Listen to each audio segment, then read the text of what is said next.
All right, so now let's go ahead and import our video file. So I'm back here at the empty project file and import media to start. So there's a bunch of ways you can do that. For example, you can go right click and import and then search the files. You can go file and import and search the file. You could also go to the media browser and search the files. So, but honestly, to make it really easy, you can also just drag and drop the files from the folder directly into Premiere Pro. And we search the files that we want to use. In this case, I have it saved right here. Video, example clips, and those 3 folders. And we just copy them into Premiere, import, and here we go. They are already imported. That was quick. And so, usually, like I said, I want to keep a folder structure, okay? In this case, I don't have my complete folder structure in place here because this is an example project, but let's recreate it quickly.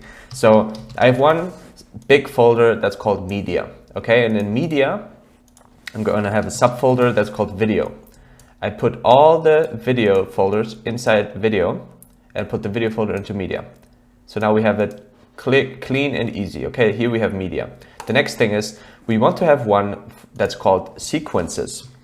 And I've quickly talked about the timeline before, you remember? And a timeline in Premiere Pro is represented by a sequence, you know, so you can have several timelines within one project, okay? You don't only have one timeline, you can make as many as you want. And one timeline is made out of one sequence. So to make a new sequence, we right click, new item, sequence, and here we have a bunch of settings.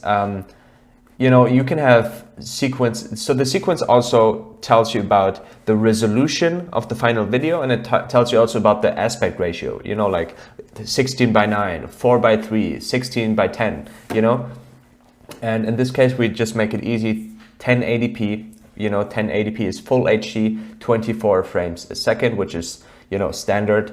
And we're gonna click, and then there's a bunch of other settings that you can change, and you can find those sequence presets in here. I usually go to digital SLR, 1080p, and for example, if you wanted to change that into 4K, you can go to settings and do that manually, you know, by 3840 by 2160.